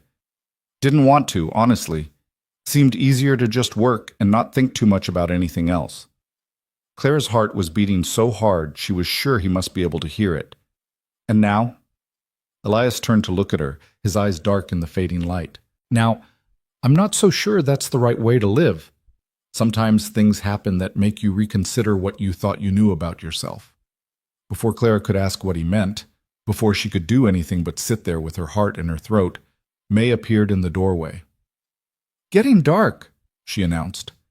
"Elias, you should get Clara back to town before it's full night. The road's tricky enough in daylight." The moment shattered, but something remained. A promise of words unspoken, feelings acknowledged but not yet named. The ride back to town was quiet, both of them lost in their own thoughts. When Elias helped Clara down from the wagon in front of the store, his hands lingered at her waist just a fraction longer than necessary. "Clara," he said, then paused as if searching for words. "I'm glad you're here. In Red Creek, I mean. I'm glad you stayed." "So am I," Clara whispered. She watched him drive away into the darkness, then went inside where Sadie was waiting with knowing eyes and a fresh pot of coffee. "That boy's got it bad," Sadie observed. Clara felt her cheeks flush. "I don't know what you mean." "Sure you don't." Sadie poured 2 cups of coffee and pushed one toward Clara. "Just like you don't know that you light up like a Christmas tree every time he walks through that door." "Sadie, I'm not judging, girl. I'm just observing. And what I'm observing is 2 people who are clearly falling for each other but are too stubborn or too scared to do anything about it." Sadie took a sip of her coffee. "Life's short, Clara. Shorter than you think. If you found something good, you ought to hold on to it." Clara thought about those words that night as she lay in bed, listening to the wind rattle her window. Was she falling for Elias Turner? The answer, she knew, was yes. Had been yes for weeks now, if she was being honest with herself. The question was what to do about it. The next few weeks brought colder weather and a steady increase in the trouble at the Turner Ranch. Clara heard about it from May, who grew increasingly worried as more cattle went missing and equipment turned up damaged or stolen. Elias said little, but the exhaustion on his face spoke volumes. Then came the night that changed everything. It was a Wednesday in early November, cold and clear with a moon so bright it cast shadows. Clara had just finished closing up the store and was heading upstairs when she heard the sound of hoofbeats approaching fast. She turned to see a horse galloping down the main street, riderless, its reins trailing in the dust. Even in the moonlight, Clara recognized the bay mare from the Turner Ranch. Her blood turned to ice. She ran into the street without thinking, reaching for the mare's bridle as the animal slowed, sides heaving. The saddle was empty, but there were dark stains on the leather that looked black in the moonlight. "Sadie!" Clara's voice came out as a scream. "Sadie, something's wrong!" Sadie appeared in the doorway, took one look at the situation, and began shouting for help. Within minutes, half the town had gathered. The blacksmith, the doctor, several ranchers who happened to be in the saloon, even Sheriff Dawson moving as fast as his old legs would carry him. "That's Turner's horse," someone said. "There's blood on the saddle." "Could be the horse is injured." "The blood's too high up. Someone was riding when they got hurt." Clara stood frozen, her hand still on the mare's bridle, while chaos erupted around her. Someone needed to ride out to the ranch. Someone needed to check on Elias. Someone needed to do something because Clara couldn't breathe, couldn't think, couldn't process the idea that Elias might be hurt or worse. "I'm going." The voice was her own, distant and determined. "I'm going to the ranch." "Miss Clara, you can't ride out there alone at night," the blacksmith started. "Then someone come with me." Clara was already reaching for the mare's reins. "But I'm going. Now." "I'll go." Doc Miller stepped forward, a grizzled man in his 60s with steady hands and a calm demeanor. "Someone saddle my horse. Miss Clara, can you ride?" "I'll learn," Clara said grimly. In the end, 4 of them rode out. Doc Miller, Clara, the blacksmith Tom Colton, and a young rancher named Jake Morrison who knew the Turner property. Clara had never ridden a horse in her life, but fear gave her courage she didn't know she possessed. She clung to the mare's mane and focused on not falling off as they galloped through the darkness toward the ranch. May met them in the yard, a rifle in her hands and terror on her face. "Thank God," she gasped when she saw them. "Elias went out 2 hours ago to check the north pasture. The horse came back without him, and I didn't know what to do. I was about to ride for town myself." "We'll find him," Doc Miller said with quiet authority. "Where exactly did he go?" May gave them directions, her voice shaking. Clara wanted to dismount and comfort her, but there wasn't time. Every minute that passed was a minute Elias might be lying hurt somewhere in the darkness. They found him 20 minutes later in a ravine at the edge of the north pasture, and Clara's heart nearly stopped at the sight. He was conscious, but barely, propped against a boulder with blood soaking through his shirt from a wound in his shoulder. His face was gray with pain and his breathing was labored. "About time," he muttered when he saw them. "Thought I might have to walk back." "Don't you dare try to be funny," Clara said, sliding off the horse with more speed than grace and nearly falling in her haste to reach him. "You're hurt. What happened?" "Rustlers, 3 of them." Elias winced as Doc Miller began examining his shoulder. "They were cutting out cattle. I confronted them. One of them had a gun. I wasn't fast enough." "You were shot?" Clara's voice rose an octave. "Just grazed, I think. Knocked me off my horse and I hit my head on the way down." He looked up at Clara, and even in pain there was something soft in his eyes. "What are you doing here? It's dangerous." "You're one to talk about dangerous," Clara shot back. "Your horse came back to town covered in blood. Did you really think I'd just stay there and do nothing? You rode out here? You don't know how to ride." "I learned fast." Clara was crying now, tears streaming down her face that she didn't bother to wipe away. "You could have been killed, Elias. You could have died out here alone and we wouldn't have found you until morning. But you did find me." His good hand reached up to touch her face, his thumb brushing away her tears. "You found me, Clara." Doc Miller cleared his throat pointedly. "Much as I hate to interrupt, we need to get him back to the ranch. That shoulder needs proper cleaning and stitching, and I don't like the look of that head wound. Can you ride, Turner?" "I can ride." But when Elias tried to stand, his legs buckled. Tom Colton and Jake Morrison caught him before he fell. Getting Elias back to the ranch was an exercise in controlled chaos. He kept insisting he was fine while simultaneously struggling to stay conscious. Clara rode beside him the whole way, one hand gripping his belt to steady him in the saddle, terrified he'd fall. May had water boiling and bandages ready by the time they arrived. Doc Miller took over with quiet efficiency, cleaning and stitching the bullet graze while Elias gritted his teeth and refused to make a sound. Clara held his good hand through the whole thing, squeezing tight when she saw pain flicker across his face. "You're lucky," Doc said finally, tying off the last bandage. "Another inch to the left, and that bullet would have hit something important. As it is, you'll be sore for a few weeks, but you'll heal. The head wound's a mild concussion. You'll need rest." "I'll make sure he rests," May said firmly, "even if I have to tie him to the bed." "I need to check on the cattle," Elias started. "The hell you do." May's voice was sharp. "Jake and Tom, can you boys help with the ranch work for a few days? Just until my stubborn brother heals enough to be useful?" "Happy to help, Miss May," Jake said. "We'll round up some of the other ranchers, too. It's about time we dealt with these rustlers properly." "Tomorrow," Doc Miller said. "Tonight, everyone gets some sleep, Elias most of all." It was nearly 2 in the morning by the time everything was settled. Jake and Tom headed back to town, promising to return at first light with reinforcements. Doc Miller took the spare bedroom. May collapsed into a chair by the fire, exhausted, and Clara sat beside Elias's bed, unwilling to leave despite May's gentle suggestions that she should rest. "You should go home," Elias said quietly.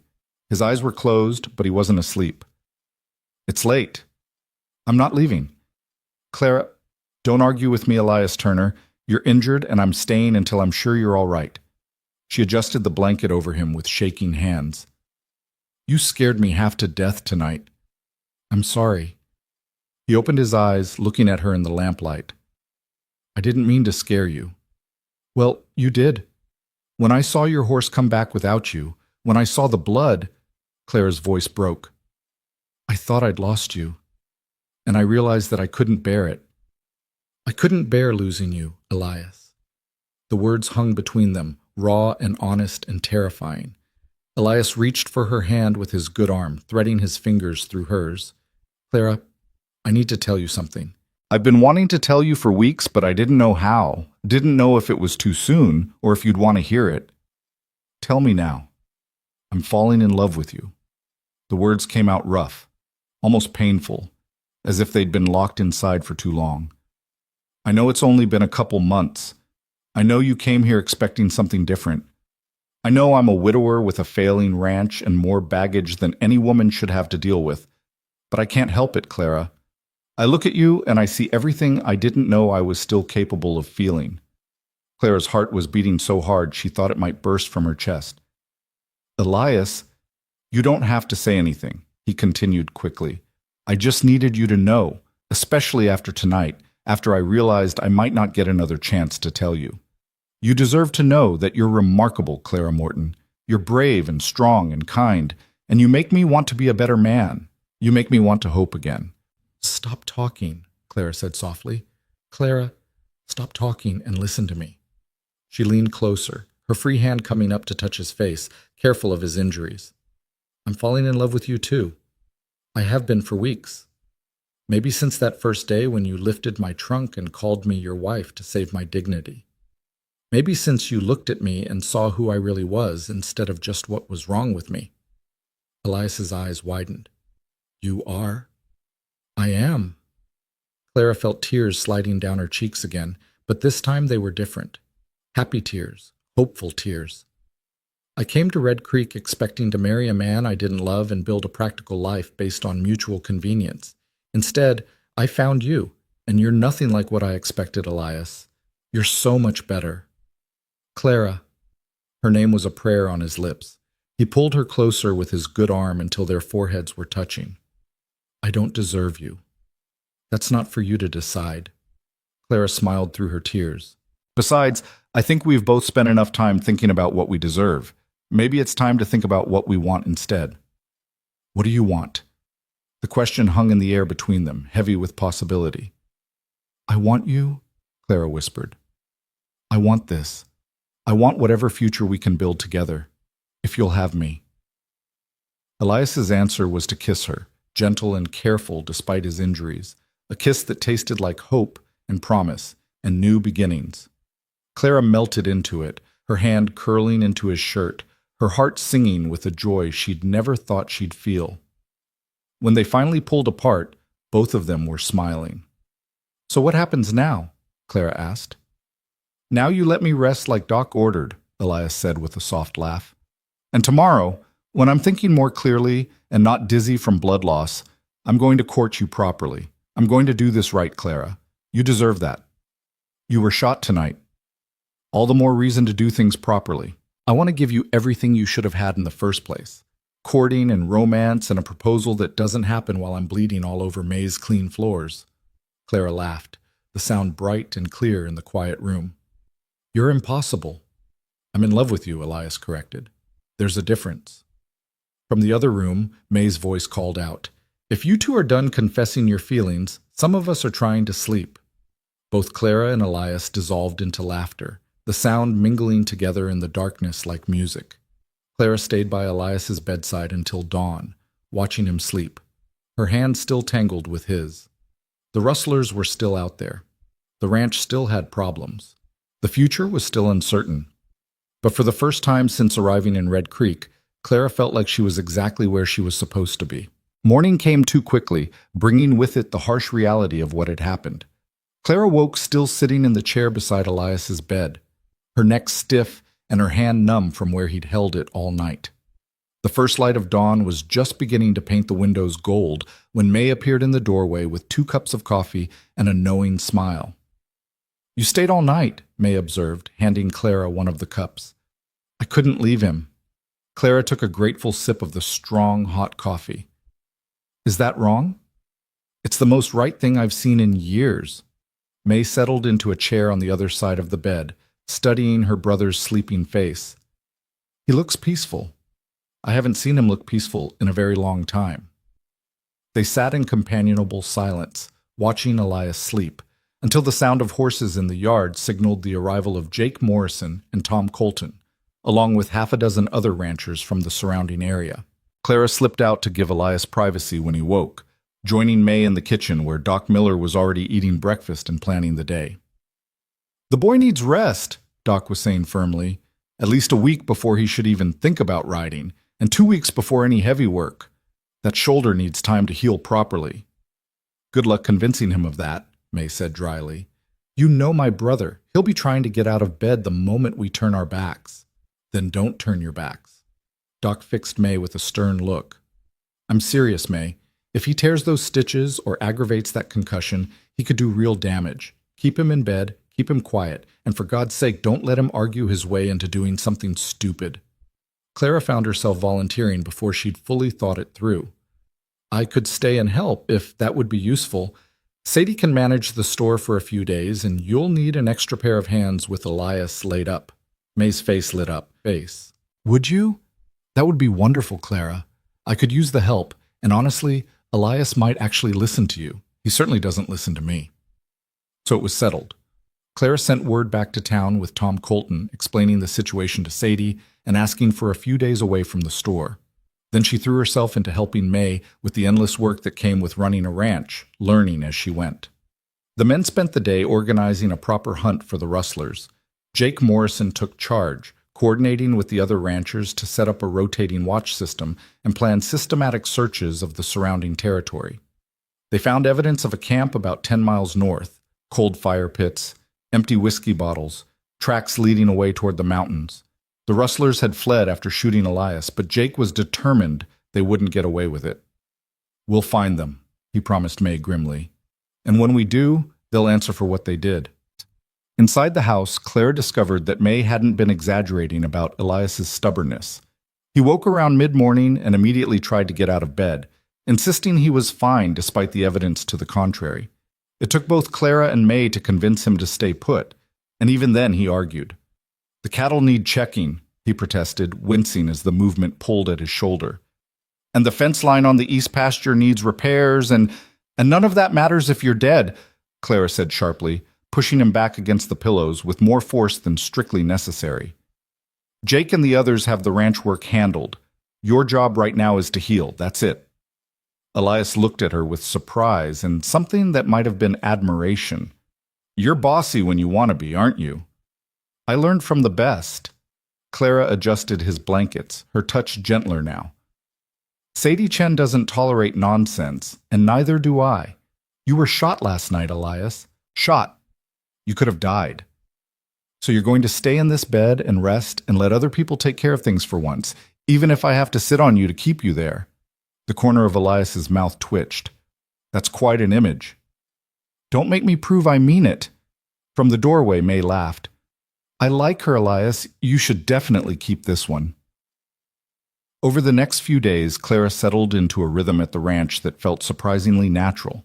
She helped May with cooking and cleaning, learned to feed the chickens and collect eggs, and spent long hours sitting with Elias, reading to him from the worn books in the Turner Library, or simply talking about everything and nothing.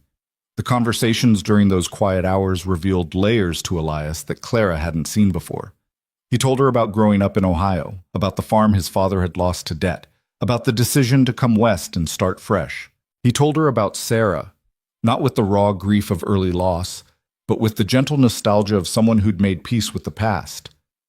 She would have liked you, he said one afternoon, his voice thoughtful. Sarah. She was practical like you, smart like you. She didn't let me get away with being stubborn either. Clara looked up from the socks she was darning, another skill May was teaching her. Does it bother you, talking about her with me? No. Elias considered the question carefully, as he considered most things. It used to feel disloyal, thinking about caring for someone else, like I was betraying her memory. But May helped me see that Sarah wouldn't want me to be alone forever. She'd want me to be happy. And are you? Clara asked quietly. Happy. Elias's eyes met hers, warm and steady. Getting there, especially these past few months. The moment hung between them, heavy with meaning, until May's voice from the kitchen broke the spell, calling them for supper. By the fourth day, Elias was recovering well enough to be truly difficult about staying in bed. Clara found him trying to sneak out to the barn and marched him right back inside, ignoring his protests about needing to check on the new calf. Jake already checked on the calf, she informed him firmly. She's fine. Her mother's fine. Everything is fine except you, who seems determined to tear your stitches and end up right back where you started. I'm going crazy lying in bed all day, Elias complained. Then sit on the porch. You can watch what's happening without actually doing anything to hurt yourself. Clara softened her tone. Please, Elias. I know you're not used to being taken care of, but just this once, let people help you. Let me help you. Something in her voice must have reached him, because Elias stopped arguing. All right, the porch sounds good. They spent the afternoon there, Clara in a rocking chair with her mending, and Elias in the other chair, watching the ranch operate without him. Men came and went, reporting to May about the day's work. The cattle were all accounted for. The rustlers' trail had gone cold in the mountains, but patrols were continuing. Everything was running smoothly. See, Clara said, the world doesn't end just because you take a few days to heal. I'm starting to see that. Elias watched her needle flash in and out of the fabric. You're getting good at that. Mending, I mean. May's been teaching me, along with cooking and cleaning, and about 100 other things I never learned in Boston. Clara tied off a thread and examined her work critically. I'm not very good at any of it yet, but I'm learning. You're doing fine. Elias's voice was warm. Better than fine. May says you're a natural at ranch work. May's being kind. Yesterday I let the chickens out, and it took us an hour to round them all up again. Elias laughed, the sound bright and free. Everyone makes that mistake once. It's practically a rite of passage.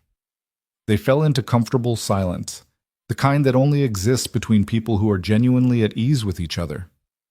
Clara found herself stealing glances at Elias when she thought he wasn't looking, memorizing the way the afternoon light caught in his hair, the way his hands rested easy on the chair arms, the small smile that played at the corners of his mouth. Clara? Elias's voice broke into her thoughts. Yes? When I'm properly healed, when all this business with the rustlers is settled, I'd like to court you, properly, I mean, the way you deserve. Clara's heart did its now familiar skip. You mentioned that, while you were bleeding all over May's floors. I meant it. He turned to look at her fully. I know we've only known each other a short time. I know the circumstances aren't ideal. But I also know that I've never felt about anyone the way I feel about you. Not even Sarah, and I loved her dearly. What I feel for you is different. Bigger somehow. Like everything before was just preparing me for this. Clara set down her mending with trembling hands. Elias, I'm not asking for an answer now, he said quickly. I just want you to know my intentions. When I'm well enough to do it right, I'm going to court you. I'm going to take you to dinner and dances and church socials. I'm going to introduce you properly to everyone as the woman I'm courting. And then, if you'll have me, I'm going to ask you to marry me. The words settled over Clara like a blanket, warm and safe and full of promise. I'd like that, she said softly. All of it. But Elias, you should know, I don't need grand gestures or perfect circumstances. I just need you, honest and real and exactly as you are. You deserve grand gestures anyway. Maybe. But what I want is this. Clara gestured to the porch, the ranch, the quiet afternoon stretching before them. This simplicity, this peace. You. Elias reached across the space between their chairs and took her hand. Then that's what I'll give you, every day for the rest of my life, if you'll let me. They sat like that until the sun began to set, hands linked, watching the sky turn colors that still took Clara's breath away. May found them there when she came to call them for supper, and the knowing smile on her face suggested she'd given them privacy on purpose. The next morning brought news that changed everything. Jake Morrison rode in just after dawn with 3 men Clara didn't recognize, the sheriff from the next county over and 2 deputies. They'd found the rustlers camped in a box canyon 20 miles north and arrested them without incident. All 3 men were wanted for cattle theft across 3 territories. They'd be transported to the territorial prison to await trial. It's over, Jake told Elias, who'd insisted on getting out of bed to hear the news despite Clara's protests. They'll hang, most likely, or spend the next 20 years breaking rocks. Either way, they won't trouble your ranch again. The relief on Elias's face was palpable. What about the cattle they stole? Found most of them in the canyon with them. We'll spend the next few days sorting them out and returning them to their rightful owners. You lost maybe a dozen head total. Could have been much worse. After Jake and the lawmen left, Elias sank back into his chair, the tension draining from his shoulders all at once. It's really over. It is, May confirmed, her own relief evident. Thank God. Now maybe you can focus on healing instead of worrying about the ranch being attacked. With the threat of the rustlers eliminated, the atmosphere at the ranch shifted. The other ranchers still stopped by to help with work, but there was laughter now instead of grim determination. Life began to return to its normal rhythm. Clara stayed through the end of the week, unwilling to leave until she was certain Elias was truly on the mend. Doc Miller came by to check his progress and pronounced him healing well, though he still cautioned against overexertion. Elias, to everyone's surprise, actually followed the doctor's orders, content to take things slow and let others handle the heavy work. You've mellowed him, May told Clara one evening as they washed dishes together. I've never seen my brother so willing to accept help. It's actually a little unsettling. Maybe he's just tired of being stubborn. No, it's you. May dried a plate thoughtfully. You make him want to be better, to do better. He listens to you in a way he's never listened to anyone else. Even Sarah? Even Sarah. Don't get me wrong, he loved Sarah deeply. But that was different. They were young when they married, still figuring out who they were. What you and Elias have, it's a meeting of equals, 2 people who've both been through the fire and came out stronger for it. May set down the plate and turned to Clara. I'm glad he found you. I'm glad you found each other. Clara felt tears prick at her eyes. I'm glad too. I came to Red Creek expecting nothing and found everything I didn't know I needed. On Sunday, Elias declared himself well enough to drive Clara back to town. May protested, Clara protested, but Elias was adamant, and eventually they gave in.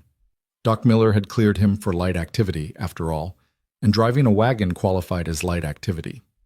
The ride back was different from all the others. Elias drove with one hand, the other resting on the seat between them, where Clara could easily reach it if she wanted, which she did, frequently, her fingers tangling with his as they talked about the week, about the ranch, about the future. I'll miss seeing you every day, Elias admitted as the town came into view. Got used to having you around. You'll see me plenty. Clara squeezed his hand. May's already invited me for next Sunday's dinner. And you still come to town for supplies, don't you? I might need to come more often. Suddenly discovered I need all sorts of things from the general store. Clara laughed. Sadie's going to figure out your excuses eventually. Sadie already knows. The whole town knows, probably. Elias pulled the wagon to a stop in front of the store. I don't care who knows, Clara. I'm proud to be courting you. Want everyone to know it. Before Clara could respond, Sadie emerged from the store, her arms crossed and her expression a mix of relief and exasperation. About time you brought her back, Sadie called. Store's been a mess without her, though I'm glad to see you're still alive, Turner. Town was worried. Takes more than a bullet to kill me, Elias said, climbing down from the wagon with only a slight wince. He came around to help Clara down, his hands at her waist, and for just a moment they stood close enough that Clara could see the flecks of gold in his brown eyes. Thank you, she said softly, for everything. For finding me that first day, for being kind when you didn't have to be, for seeing me as more than just the rejected bride. Thank you, Elias replied just as quietly, for staying, for not giving up on Red Creek, for giving me a reason to hope again.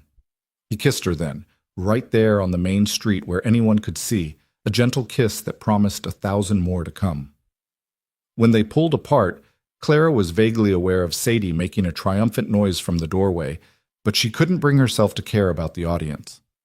I'll see you soon, Elias promised. You better. Clara watched him drive away, then turned to face Sadie's knowing grin. Don't say it, Clara warned. Say what? That I called it from the first day?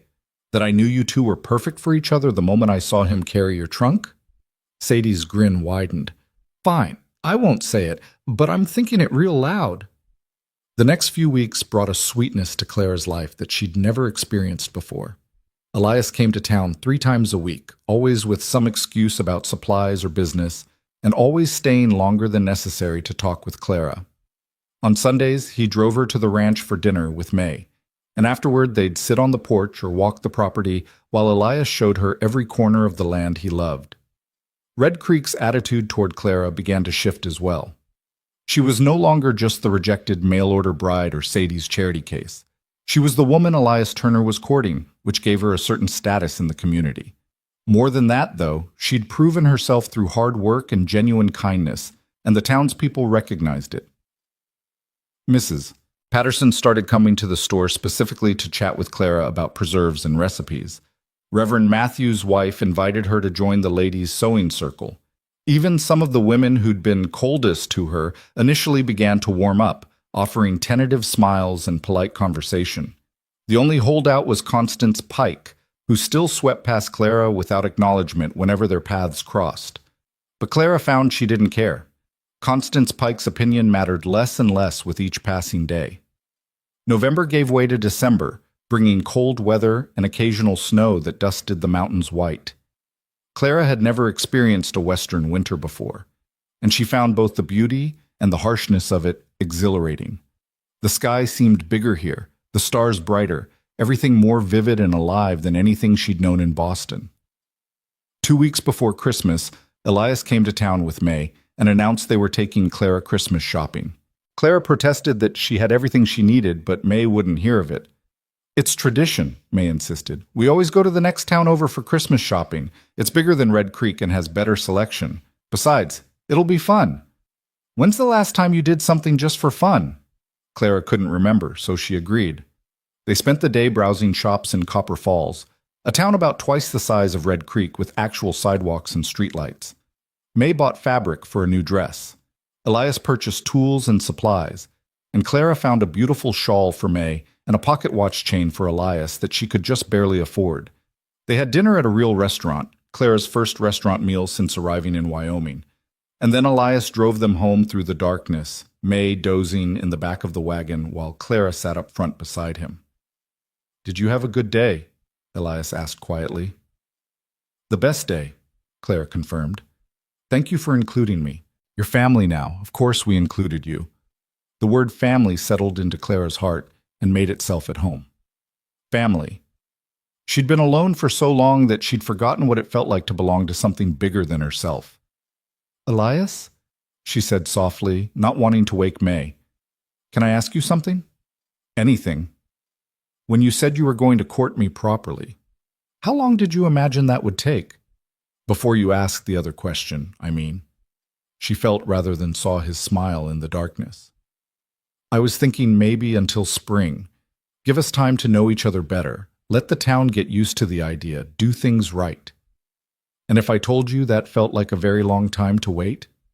Elias pulled the wagon to a gentle stop, there in the middle of the dark road with stars wheeling overhead. He turned to face Clara fully, his expression serious in the moonlight. "Clara Morton, are you trying to rush me toward a proposal?" "Maybe." Clara felt her cheeks flush despite the cold. "Is that terribly forward of me?" "It's perfect." Elias took both her hands in his. "You're perfect, and if you're ready to hear what I want to ask you, then spring seems like an awfully long time to wait." Clara's heart was pounding so hard she was sure he must hear it. "I'm ready. I don't have a ring yet. I wanted to do this right, with all the proper romance and preparation." "I don't need a ring. I just need to know what you're going to ask." Elias laughed softly, then sobered, his eyes intense on hers. "All right then. Clara, I love you. I love your strength and your kindness and your stubbornness. I love the way you see the world, the way you've built a life here from nothing. I love that you're brave enough to take chances and soft enough to care deeply. You make me better just by being near you." He paused, took a breath, and continued. "I know I'm not perfect. I'm stubborn, and I work too much, and I'm not always good at saying what I feel. But I promise I'll spend every day trying to be the man you deserve. I'll protect you and provide for you and stand beside you through whatever comes. I'll make you laugh and hold you when you cry and never, ever let you doubt how much you're loved." Clara was crying now, silent tears streaming down her face. "So here's my question. Even though I don't have a ring, and we're sitting in a wagon in the middle of a dark road, and this is nothing like I planned, Clara Morton, will you marry me? Will you be my wife and let me spend the rest of my life showing you what it means to be truly cherished?" "Yes." The word came out as a whisper, then stronger. "Yes, Elias. Yes, I'll marry you." He kissed her then, deep and thorough, pouring everything he felt into that kiss. When they finally broke apart, both of them were smiling through tears. From the back of the wagon, May's voice came through the darkness. "About damn time! I was starting to think I'd have to propose for him." They all dissolved into laughter, the sound carrying across the empty prairie like joy made audible. Elias got the wagon moving again, but this time his arm was around Clara's shoulders, holding her close against the cold. She leaned into his warmth, her hand resting over his heart, and thought about how far she'd come from that terrible day on the train platform. She'd come to Red Creek broken and rejected, with nothing but a trunk full of worn dresses and a heart full of fear.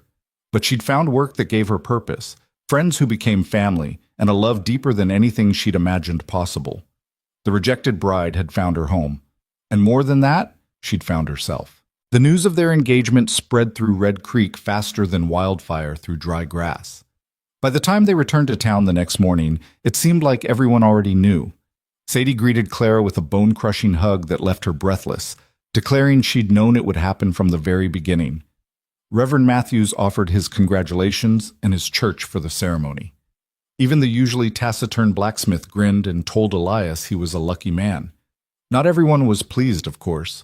Constance Pike's expression when she heard the news could have curdled milk, and she made a point of loudly wondering what kind of woman trapped a decent man so quickly after being rejected by another. But her venom had lost its sting. Clara had found something stronger than the approval of bitter old women. She'd found people who truly cared about her. "Let her talk," Sadie said dismissively when Clara mentioned Mrs. Pike's reaction. "Constance has been miserable for 30 years and wants everyone else to be miserable too. Pay her no mind."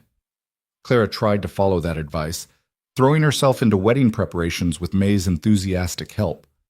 They decided on New Year's Day for the ceremony, just 3 weeks away, but neither Clara nor Elias saw any reason to wait longer. They'd both waited long enough for happiness. The weeks before Christmas passed in a blur of planning and preparation. May insisted on making Clara's wedding dress, spending hours measuring and pinning and stitching while Clara stood still as a statue and tried not to cry at the generosity of it all. The fabric was a soft cream wool that May had been saving for years, waiting for the right occasion. "I bought this thinking I might use it for my own wedding someday," May confessed one evening as she worked on the hem. "But I think I was really saving it for you, for the sister I always wanted and finally found." Clara did cry then, and May joined her, both of them laughing through their tears at the absurdity of crying over a dress. Elias came to town almost daily now, always finding excuses to see Clara, even though the whole town knew the real reason. They took walks when the weather permitted, bundled against the December cold, talking about their future, where they would live. The ranch, of course. Clara had already fallen in love with it. Whether they wanted children, yes, though Elias was cautious about the topic, given what had happened to Sarah. What kind of life they wanted to build together, something simple and honest, full of hard work and harder-earned joy. "I want to expand the herd next spring," Elias told her one afternoon as they walked through the snow-dusted streets. "Maybe add some horses too. There's good money in breaking horses for the cavalry if you know what you're doing." "Do you know what you're doing?" Clara asked, smiling up at him. "I'm learning." "Same as everything else." He squeezed her hand. "We'll learn together." The idea of learning together, of building something from the ground up as partners, filled Clara with a contentment she'd never known. This was what marriage should be, not a transaction or an arrangement, but a true partnership between equals. Christmas came with clear skies and bitter cold. Clara spent Christmas Eve at the ranch, helping May prepare a feast while Elias pretended to work, but mostly just got in their way. They ate by candlelight, the three of them around the big kitchen table, and Clara thought about how much had changed since that first terrible day in Red Creek. After dinner, Elias presented Clara with a small wooden box, beautifully carved with intricate patterns. "I made it," he said, almost shyly. "It's not much, but I wanted you to have something from me for Christmas." Inside the box was a ring, simple gold with a small diamond that caught the lamplight and threw tiny rainbows across the table. Clara gasped, her hand flying to her mouth. "Elias, it's beautiful, but you didn't have to—" "I wanted to." He took the ring from the box and slipped it onto her finger, where it fit perfectly. "I know I proposed without a ring, in a wagon, in the middle of nowhere. But I wanted you to have this. Wanted everyone to see that you're spoken for, that you're mine, and I'm yours." Clara threw her arms around his neck, not caring that May was watching with a huge grin. "I love it. I love you." "I love you too," Elias murmured into her hair. "More than I thought possible." May gave Clara her gift next. A beautiful shawl she'd knitted herself in a soft blue that matched Clara's eyes. And Clara gave them the gifts she'd bought in Copper Falls, feeling inadequate compared to their thoughtfulness, but pleased when both Elias and May seemed genuinely delighted. They sat by the fire long into the night, talking and laughing and planning for the wedding. It was the best Christmas Clara had ever had, better even than the ones from her childhood when her parents were still alive and the world seemed full of possibility. The week between Christmas and New Year's brought a flurry of final preparations. The dress was finished, beautiful and elegant in its simplicity. Reverend Matthews met with Clara and Elias to discuss the ceremony. Sadie closed the store for New Year's Day so everyone could attend the wedding. May worked herself into a frenzy, making sure everything would be perfect. 2 days before the wedding, Clara was helping Sadie inventory stock when the bell above the door chimed and Alden Pike walked in. Clara's hand stilled on the ledger she'd been writing in, her heart suddenly pounding. She hadn't seen Pike since that first awful day, though she'd heard he'd been away on business for most of the fall. "Miss Morton?" he said, removing his hat. "Might I have a word?" Clara glanced at Sadie, who gave her an almost imperceptible nod, then followed Pike to a quiet corner of the store. Up close she could see that he looked different, older somehow, with new lines around his eyes and mouth. "I heard you're getting married," Pike said without preamble. "To Elias Turner." "I am." Clara lifted her chin, refusing to be cowed. "On New Year's Day." "I also heard about what happened with the rustlers, that Turner was shot protecting his land." "He was. But he's recovered fully now." Pike was silent for a moment, turning his hat in his hands. Then, to Clara's complete shock, he said, "I owe you an apology." Clara blinked. "I'm sorry?" "An apology." for how I treated you when you arrived. It was ungentlemanly and cruel, and I'm ashamed of it." The words seemed to cost him something to say. I'd convinced myself I knew exactly what I wanted in a wife. Someone beautiful and perfect who would be an ornament to my life. But watching you these past months, seeing how you've become part of this community, how you work hard and treat everyone with kindness, I realized I was a fool. Clara didn't know what to say. This was the last thing she'd expected. "You would have made me a good wife," Pike continued. "Better than I deserved, certainly, and I threw that away because I was too shallow to see past surface appearances. Turner's a lucky man. I hope he knows that." "He does," Clara said quietly. "And Mr. Pike, thank you. For the apology, I won't pretend what you did didn't hurt, because it did. Terribly. But I've also come to see that it was a blessing in disguise. If you'd married me, I never would have found Elias. Never would have discovered that I could be loved for exactly who I am, flaws and all." Pike managed a small smile. "Then perhaps my cruelty served some purpose after all. I wish you happiness, Miss Morton. You deserve it." He left then, and Clara stood there feeling oddly lighter, as if a weight she hadn't known she was carrying had been lifted. Sadie appeared at her elbow, eyes shrewd. "That took guts," Sadie observed, "coming in here to apologize. Maybe there's hope for him yet." "Maybe," Clara agreed, "but I'm glad I'm marrying Elias instead." Sadie laughed. "Amen to that." The night before the wedding, May insisted Clara stay at the ranch. It was tradition, she said, for the bride to prepare at the groom's home. Besides, May wanted one last night to fuss over Clara before she officially became her sister-in-law. They stayed up late, May helping Clara wash and style her hair, both of them talking about everything and nothing. Finally, as midnight approached, May grew serious. "I want you to know something," she said, brushing out Clara's long brown hair. "When Sarah died, I thought Elias would never recover. He loved her so much, and losing her and the baby broke something in him. He went through the motions of living, but there was no joy in it, no light." May set down the brush and met Clara's eyes in the mirror. "Then you came along, and slowly, so slowly I almost didn't notice at first that light came back. He started smiling again, started hoping again. You gave him back his life, Clara. You gave me back my brother. I can never thank you enough for that." Clara felt tears threatening and blinked them back. "He gave me back my life too. When I got off that train and Pike rejected me, I thought my life was over. I thought I'd made a terrible mistake coming west, that I'd be alone and unwanted forever. But Elias saw me, really saw me. Not my crooked shoulder or my spectacles or my lack of prospects, just me. And he chose me anyway. He chose well." May hugged her fiercely. "You both did. Now get some sleep. You've got a wedding tomorrow." But sleep was impossible. Clara lay in the guest room, soon to be her sewing room, she and Elias had decided, and thought about the journey that had brought her here. Every hardship, every moment of fear and desperation had led to this, to tomorrow, to Elias, to a future that was nothing like what she'd planned but everything she'd never dared to hope for. New Year's Day dawned clear and cold, with a sky so blue it hurt to look at. Clara woke to find May already up and making breakfast, humming cheerfully as she worked. Elias had spent the night at a neighbor's ranch, another tradition May insisted on, and wouldn't return until it was time to go to the church. The morning passed in a haze of preparation. May helped Clara into the cream wool dress, fastening the dozens of tiny buttons that ran up the back. She arranged Clara's hair in a soft style that framed her face, weaving in sprigs of winter greenery May had collected. She fussed and adjusted and declared Clara the most beautiful bride she'd ever seen.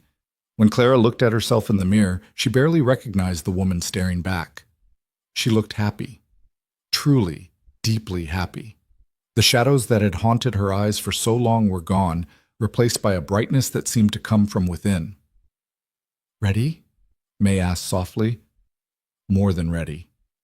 They arrived at the church to find it packed with people, seemingly the entire town of Red Creek and half the surrounding ranches besides. Clara felt a flutter of nerves as May led her to the small room where brides waited, but it was quickly replaced by excitement. In just a few minutes, she would walk down that aisle and marry Elias Turner. Nothing else mattered. Sadie appeared in the doorway dressed in her finest and grinning from ear to ear. You look perfect, she declared. Elias is going to fall over when he sees you. Is he nervous? Clara asked. Terrified from the look of him, but happy. So happy, Clara. You should see his face. Sadie's expression softened. I'm proud of you, girl. You came here with nothing and built yourself a whole new life. That takes courage most people don't have. Clara hugged her, this gruff woman who'd given her a chance when she had nowhere else to turn. Thank you, Sadie, for everything. Stop that or you'll make me cry, and I don't cry. But Sadie's eyes were suspiciously bright when she pulled away. Now, they're ready for you. May's going to walk you down the aisle since you don't have family here. That all right with you? It's perfect. May took Clara's arm, squeezing gently. Let's go make you a married woman. The church doors opened and Clara got her first glimpse of the gathered crowd. Every pew was full, faces she'd come to know over the past months, all turned toward her with smiles. But Clara barely saw them. Her eyes found Elias standing at the altar with Reverend Matthews, and the rest of the world faded away. He was wearing his best suit, his hair neatly combed, and the expression on his face when he saw her was everything May and Sadie had promised. Wonder and joy and love so intense it took Clara's breath away. The walk down the aisle seemed to take forever and no time at all. Then May was placing Clara's hand in Elias's and stepping back, and they were standing together before God and the community, ready to pledge their lives to each other. Reverend Matthews began the ceremony with words about love and commitment, about the sacred bond of marriage and the responsibilities it entailed. But Clara barely heard him. She was too focused on Elias, on the way his hand held hers so carefully, on the slight tremble in his fingers that told her he was as overwhelmed by this moment as she was. Then it was time for the vows, and Elias turned to face her fully, his voice steady and clear as he spoke. I, Elias Turner, take you, Clara Morton, to be my wife. I promise to love you in good times and bad, in sickness and health, for richer or poorer. I promise to honor you and cherish you, to protect you and provide for you, to be your partner and your friend for all the days of my life. You came into my life when I'd given up on happiness, and you showed me what it means to hope again. I will spend every day proving myself worthy of the gift you've given me. Clara's voice shook as she repeated her own vows, promising to love and honor Elias, to stand beside him through whatever came, to build a life together based on trust and respect and devotion. Tears streamed down her face, but she didn't care. These were happy tears, joyful tears. When Reverend Matthews finally pronounced them man and wife and told Elias he could kiss his bride, Elias pulled Clara close and kissed her with such tenderness and passion that the church erupted in applause and cheers. Mrs. Turner, Elias whispered against her lips. My wife. My husband, Clara whispered back, testing out the words and finding them perfect. They walked back down the aisle together, hand in hand, grinning like fools while their friends and neighbors showered them with rice and good wishes. Outside, the winter sun was brilliant on the snow, making everything sparkle like diamonds. The celebration moved to the church hall, where tables had been set up with food and drink donated by half the town. There was music and dancing and endless toasts to the happy couple. Clara danced with Elias, with May, with Sadie, with half a dozen ranchers and townsmen who wanted to congratulate the bride. Her feet ached and her face hurt from smiling, but she'd never been happier. As the afternoon wore on, Clara found herself standing by the window watching the celebration, momentarily alone. She thought about the woman who'd stepped off that train 4 months ago, frightened, rejected, certain her life was over. That woman had been so focused on what she'd lost that she couldn't see what she might gain. You all right? Elias appeared beside her, slipping an arm around her waist. Better than all right. I was just thinking about how much has changed since I arrived. Everything's changed, Elias agreed, for both of us. You know what today is, besides our wedding day? New Year's Day. Exactly. A new year, a new beginning. Seems fitting. He turned her to face him, his eyes serious. I meant every word I said in those vows, Clara. You gave me back my life, my heart. I love you more than I thought it was possible to love anyone. I love you too. Clara reached up to touch his face, marveling that she was allowed to do this now, that this incredible man was hers. You saved me, Elias. Not just that first day when you lifted my trunk and protected my dignity. Every day since then. You saw worth in me when I couldn't see it in myself. Then we saved each other, Elias said simply, and we'll keep saving each other every day for the rest of our lives. They kissed again, long and sweet, unmindful of the knowing looks and soft laughter from their guests. As the sun began to set, painting the sky in shades of pink and gold, it was time to leave. Elias had the wagon ready, loaded with Clara's trunk, the same trunk he'd carried that first day, and her few other possessions. They were going home to the ranch to begin their life together as husband and wife. The drive through the twilight was peaceful, both of them content in comfortable silence after the excitement of the day. The mountains loomed dark against the colorful sky, the same mountains Clara had seen her first day in Wyoming. They'd seemed so forbidding then, so harsh and unforgiving. Now they just looked beautiful. "What are you thinking?" Elias asked as they neared the ranch. "That I'm glad Alden Pike rejected me," Clara said honestly. "If he hadn't, I never would have found this. Found you. Found home." Elias pulled the wagon to a stop in the ranch yard and turned to her, his expression tender in the fading light. "This has always been your home, Clara. From the moment I saw you sitting on that platform, something in me recognized you. Knew you belonged here. Belonged with me." "Do you believe in fate?" Clara asked. "That things happen for a reason?" "I believe we make our own fate by the choices we make. You chose to stay in Red Creek when you could have gone back east. You chose to work hard and build a life here. You chose to give me a chance when you could have closed your heart." He kissed her softly. "And I chose to see you, really see you, instead of looking past you like Pike did. We made those choices, Clara, and they led us here."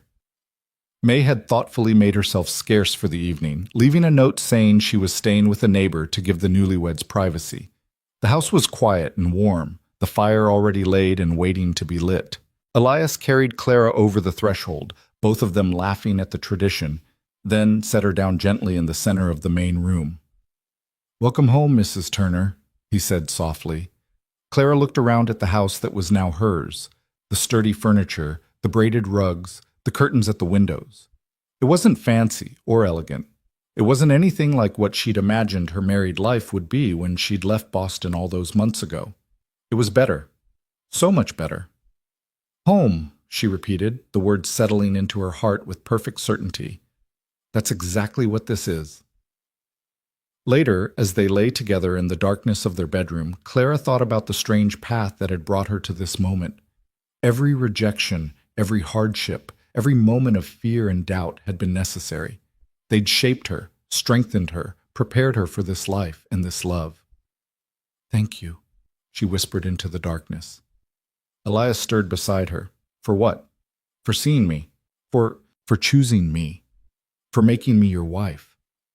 "Thank you for the same." He pulled her closer, his warmth surrounding her. "I was so lost before you came, Clara. I didn't even realize how lost I was until you showed me what it meant to be found." They fell asleep wrapped in each other's arms, husband and wife, partners in every sense of the word. Outside, snow began to fall softly, covering the ranch in a blanket of white. The new year had begun, bringing with it the promise of new life, new joy, new possibilities. In the months that followed, Clara would learn even more about ranch life. She'd discover she had a natural way with horses, that her careful accounting skills made her invaluable in managing the ranch's finances, that she was stronger than she'd ever given herself credit for. She and Elias would work side by side through long days and longer nights, building their herd and their home and their future together. May would become not just a sister-in-law, but a true sister, the family Clara had lost when her mother died. The three of them would form a unit that worked together seamlessly, each supporting the others through challenges and celebrating victories together. Red Creek would become truly home, the suspicious stares replaced by genuine welcome. Clara would join the ladies' sewing circle and help at church socials and become known as someone reliable and kind, not as the rejected mail-order bride, but simply as Mrs. Turner, valued member of the community. And on a warm spring day just over a year after their wedding, Clara would tell Elias that they were expecting a child. The fear would be there, memories of Sarah making them both cautious, but so would hope. And when their daughter was born healthy and strong the following winter, Elias would hold both his wife and his child and cry tears of joy and relief. But all of that was still to come. For now, on this first night of their marriage, Clara was content to simply be, to lie in the arms of the man who loved her, in the house that was now her home, at peace in a way she'd never been before. She had come to Red Creek expecting nothing and found everything, had been rejected and abandoned, only to be chosen and cherished, had lost herself completely, only to be found by the one person who truly saw her. The mail-order bride who'd been returned at the station had become Elias Turner's beloved wife. And as Clara drifted off to sleep, her last conscious thought was that sometimes the best things in life came from the most unexpected places. Sometimes you had to be broken before you could be made whole. Sometimes rejection was really just redirection towards something infinitely better. Sometimes the end of one dream was just the beginning of another, truer, more beautiful dream. And this dream, this life with Elias, this home in Wyoming, this love that had grown from the ashes of humiliation, this was the truest, most beautiful dream of all. Outside, the snow continued to fall, blanketing the world in silence and possibility. Inside, two hearts beat as one, united in love and hope, and the unshakable certainty that they had found in each other exactly what they'd been searching for all along. The story that had begun with rejection and despair had ended in joy and belonging. Clara Morton Turner had finally, truly come home.